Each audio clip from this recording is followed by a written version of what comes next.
Europe 1, les pieds dans le plat. L'histoire vraie ou pas de Pierre Bellemare. À l'approche de la Coupe du Monde 2014, les autorités brésiliennes ont entamé de grands travaux de rénovation. Un stade en particulier, le stade Maracanã à Sao Paulo, a nécessité un chantier titanesque. Il faut dire que le bâtiment, vieux de plus de 50 ans, était dans un état de délabrement plus qu'inquiétant. À l'époque, Paul Raposo, ingénieur du stade, déclarait « Ce stade est à l'image du football brésilien, absurde, en faillite, mais incomparable ». Avant sa rénovation, le monstre de béton continuait malgré tout à enregistrer une affluence record et des prostituées n'avaient pas hésité à profiter de la manne apportée par la foule des supporters. Elles s'étaient installées dans des roulottes de chantier aux abords du stade. Mais dans ce bazar ambiant, ce ne sont ni les femmes de petite vertu, ni la crasse des gradins, ni l'architecture vieillissante qui avaient le plus choqué les responsables de la rénovation. En effet, ceux-ci avaient constaté que les structures d'acier du stade étaient prêtes à s'effondrer. Les ingénieurs ont cherché à comprendre pourquoi l'armature du bâtiment était si abîmée. Leur découverte dépasse l'entendement.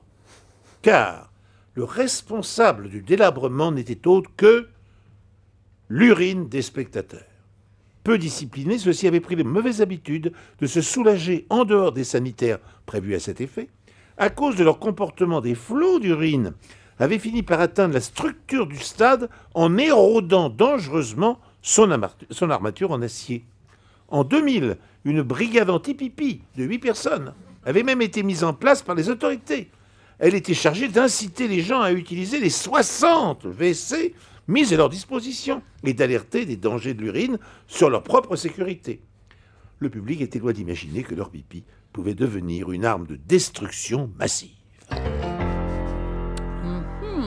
Une belle histoire. Et vous imaginez...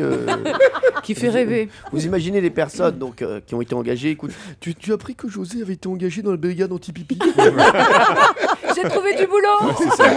Salut, Patrick, brigade anti-pipi. Gérard Motocrotte. Alors, est-ce qu'on y croit à cette histoire? Moi j'y crois, parce que c'est vrai que messieurs vous vous soulagez parfois dans des endroits assez incongrus. Donc, C'est pas ça la question, c'est savoir si c'est aussi... oui, là, le pipi c'est acide, non? Ouais, alors écoute, j'imagine que... Moi je dois dire, je peux raconter une anecdote? Oui, allez-y. L'autre jour, après l'émission, j'ai été aux toilettes avec Laurent Guimier. Oui. On était dans 2 pistières différentes. Oui. Il a fait pipi. Et la pistière s'est dissoute. Non. on le connaît, non, on le connaît. Hein.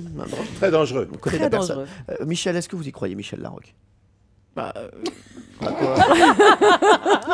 En fait, on a tellement l'impression que c'est pas possible. Je vais dire oui. J'y crois. Alors, Pierre, est-ce que cette histoire est vraie?